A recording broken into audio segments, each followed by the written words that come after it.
Hey everybody, welcome to the 12th video in our light tackle marathon. Remember guys, on April 11th is going to be our big light tackle sales event. We're going to have a parking lot party going on with some barbecue, kids games and prizes. We're also going to have a rod and reel trade-in that is going to get you an additional discount on everything that is already going to be on a pretty deep discount, all your light tackle fishing gear. So make sure you guys come on by on April 11th. For this video today, I'm here with Captain Travis Long of Schooled Up Fishing Charters, and he's going to tell us a little bit about how to effectively and affordably outfit your boat with all your light tackle gear. So Travis, I'll let you introduce yourself to the people, tell them a little bit about Schooled Up and yourself, and we'll go from there. All right, thanks. So as he said, my name is Travis Long. I run Schooled Up Fishing Charters, mostly running out of Chesapeake Beach and Solomons. We are trailerable, so we do move around based on customer needs, fish patterns, and bite. And I'm excited to come here today and talk about some of the gear that I use on the boat and hopefully help you outfit your boat. So I know you mostly run Daiwa stuff on your boat. So we brought up a couple Daiwa combos today that are pretty affordable and are going to get everything done for you that you need to do light tackle wise out there. Why don't we start with like bottom fishing for spot and maybe live lining? What combo did you pick out? So for bottom fishing and a great rod that is good for, I say, kids and anyone getting new to the game without spending too much, I actually are the Arid Coastals with the Revos reels. I've had a lot of success with these. I think the price point is wonderful. I'd like to pair these with sabikis that you guys sell here, the Chesapeake sabikis. It really gets the kids in the action for spot and perch.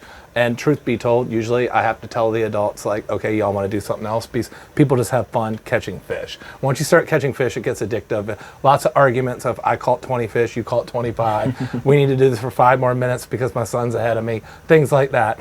But it's been great for that. But I also use it, I will put a little bit smaller than this, but I'll put X-Wraps on here. I'll put swim baits and cast with this rod with any skill level, and it does a wonderful job. It holds up. I do not think I broke one of these rods or reels in 2 years, which is almost amazing. In itself, they just hold up well. The only thing that I'll say, but it is the price point, when you're going into jigging and detecting the bottom and detecting very sensitive strikes, this rod is not the rod I would recommend for that, but it is a $100 rod. And once you're moving into that level, that's when I would move into one of the rods we have over here. Absolutely, yeah. So let's talk about, once you're, moving away from bottom fishing and live lining, when you get into a little bit more technical jigging for suspended fish and things like that, what combo would you pick up there? So that rod will get the job done, but when I want to get that more technical, I'm gonna move to a Tatula. This rod is way more sensitive. It probably has to do with, I'm not a fishing scientist, but what they put in these gears, this is probably more of a high modulus rod. Mm-hmm. It has great guides, great components, and I really like the reel that you guys pair with this. The Fuego is a really light reel. The price point, what is this coming in here at around? The combo is $224.99. So you cannot beat that. It's already rigged up with braid, and you're ready to go fishing. So if I was starting out fishing and I needed some gear for my boat, I would have this rod and the rod we just had, the Arid Coastal, and I have no problems with that. The Arid Coastal is also a great rod to hand to your friends that you take fishing, and you're not worried about if something does happen, if it magically ends up the side of the boat or something like that. It's a lot easier to deal with that. Great combination, great sensitivity. I know I was talking to you guys and the guys downstairs earlier. They're not seeing a lot of these coming back with problems. And that's, at Anglers, that's one good thing. If it's in the store, they're pushing it to you guys because it works. They don't want to have you guys come back with problems. So I think it's been great. I know you use this rod as well. So. Yes, I do. I do run this rod, the 7-foot medium heavy Tatula, with the Fuego on it. And the Fuegos are pretty hard to beat, again, for the price point.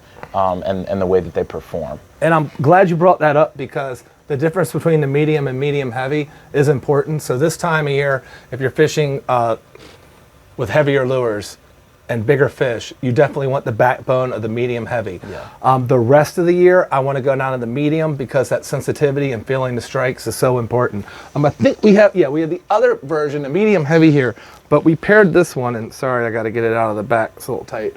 But we paired this with a different reel. A lot of you are familiar with the BGs. So the BG reel is going to come in at, I believe, a slightly higher price point. Maybe $10, I think, difference. Yeah, it's like $10 to $30 more than the Fuego, depending on sizing. The difference that I see, it's heavier, which is a drawback for some people. So a lot of people will want to go with the Fuego, but this one can take a little more abuse. So if you get excited and you catch a fish and you drop the rod on the deck and things like that, and that happens for me a lot of times with customers, I tend to sometimes move more towards the BG than the Fuego for charter operations. But if it was me personally, I would have the Fuego if it was me fishing it all the time. If that helps anyone kind of discern the difference. I will say, even though it's not the topic of what we're talking about today 100%, I've had wonderful success with the BGs for the drum and the cobia. They have been workhorses and they have not failed. They have smooth drag, they're heavy, they're beefy, and they can really stand up to the pull that you get from those fish. So they've been great for me. The BGs, I pretty much call them like my tanks. They can take the abuse and they keep going. 100%, and that's definitely good to know for people. It's good for people to know that they have a little bit of a decision there if they want to go with that sort of carbon composite body, a little bit lighter, crisper feel of the Fuego, or if they wanted the BGs, if they think they're going to have more people on their boat that might be a little excited, as you put it. Yeah, and the technology's there. You can buy $500 reels, $600 reels, but in the Chesapeake Bay, the drag power, the technology has come so far. These get the job done. The fish are not out too long. It's not taking long to get them in. You have the backbone in the rod. You have the quality in the reel. They really have been wonderful for me. I have like no complaints. It's what I've been using, and I know there's a lot of other people who've been using those rod and reel combos and have good success too. So I feel great recommending them. They're a great product. 100%, 100%. So moving away from rods for a minute now, I see that you grabbed some lures here, a couple different diving plugs. Why would you say that these are good to outfit your boat with, whether you have experienced or beginner anglers? So currently, right now, we're finding the migratory fish coming in, and sometimes they're in deeper water. And when they're in deeper water, we're using the heavier jigs, and we're dropping down, and we're jigging the traditional way that you would think. But right now, we're also getting some shallow water action. And when the fish are shallow, no matter your skill level, it's way easier and more effective to have a jerk bait that's going to stay 1 to 3 feet, so you're not dragging the bottom. The presentation's better. It mimics the bait fish, and the success rate's very high. Also, if you're a new angler, you really can't go wrong. You just get a slow retrieve, a few twitches, you get a bite, you copy that pattern. These have been excellent. And I will say in the summer, there's definitely a place for this too. When you're doing your top water, you can mix in some X-Wraps and some Daiwa SP minnows. You might go down a little size and match the bay anchovies that we have, or the rain minnows as they're called. And they're wonderful too. Great to use, even we were talking about earlier about the arid coastal. You don't need the sensitivity for that, right. or for top water. And actually, having a rod that the tip is a little more forgiving when you're using a jerk bait or a top water is actually a good thing. You're gonna have a lot less broken gear. 100%. So I do recommend for beginners and advanced. There's nothing wrong with easy. If it works, it's right. Yeah. So we have a great. They've been wonderful for years. I'm sure you guys sell a lot of them, and the different sizes. And we really do. I think you were saying earlier, we really like the bunker colors. Yes. The bunker colors. If I had to get one, the bunker colors been great for me over the years. For sure.